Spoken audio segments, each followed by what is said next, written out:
The story of Xbox. Power On, the story of Xbox is a very humanized and excellently done look at the history of Xbox and its brand. It's the history of Xbox dating all the way from its humble beginnings in the 1990s to present day with the Xbox Series X. The documentary walks you through the original Xbox team with DirectX, why Microsoft decided to get into the gaming industry in the first place, and all the challenges that they had in doing so. We get a look at the highs, lows, and everything in between from the industry professionals that made it all possible. Starting off with what I really enjoyed about this documentary. This movie excels at retrieving diverse perspectives to really tell the whole story of Xbox. Xbox is a brand that's over 2 decades old, with many different people being involved in its successes and also its competition. Unfortunately, Power On gets all sides of the story, from the CEO of Sony Interactive Entertainment of America, the original members of DirectX who created the console, and every aspect in between fans, journalists, engineers, and it allows you to form that complete picture of every stage of Xbox's life. It makes the experience feel wholesome and feel like you're truly getting that Xbox story. Having said that, I thought it was a little strange Bill Gates and Steve Ballmer were not interviewed at all for the documentary, and considering how much they were in it, I thought this was kind of strange. Like, you would see footage of them participating in all these events, but they were never once interviewed. Also, Power On is very informative and does a great job of teaching you what made Xbox successful and not so successful at times. As a brand, it goes through many trials, tribulations, and challenges throughout its lifetime, and the documentary takes the time to eloquently explain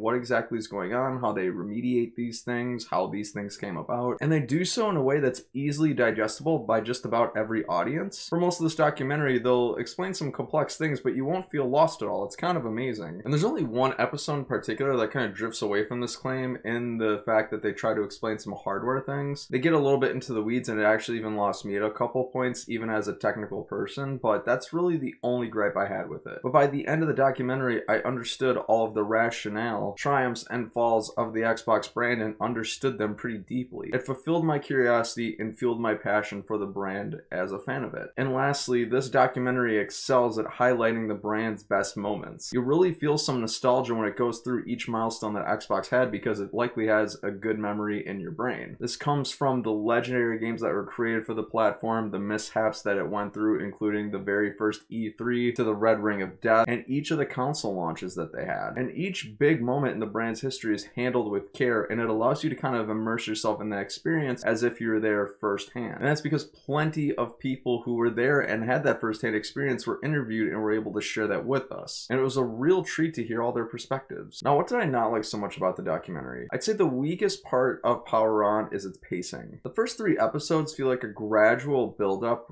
through the origins of Xbox, which is natural because not a whole lot of information is really available about it. I mean, at the time the original Xbox was launched, YouTube and the internet were really barely a thing, so that explains why. However, the last 2 episodes feel really rushed and kind of glossed over. It just seemed really jarring that really the first 3.5 episodes covered just one generation, and the last 2.5 covered the latter 3. You only get really 2.5 episodes to go through the Xbox 360, the Xbox One, and the Xbox Series X in its entirety, and it felt a little half-baked. That only leaves you about 40 minutes per generation, and that wouldn't really be an issue if they had done that same thing with the first generation, but the fact that they spend so much time on that first one and then so much less time on the latter 3, it's a little strange. I think I could have dealt with each of these episodes being an hour long just to make sure they covered all the bases, because I would have loved to have known more about the recovery from the Xbox One console launch all the way to present day, and as well as Phil Spencer, because I've heard a lot of great things about Phil Spencer, what a great leader he is, everything he's done to turn the generation around, but we don't get enough of that in the documentary, which really bummed me out. Friends, I'm gonna have to give the documentary an 8 out of 10. It was great, and I highly recommend watching it, especially since you can watch it for free on YouTube. Friends, have you seen Power On, the story of Xbox? What'd you think of it? You know where the comment section is.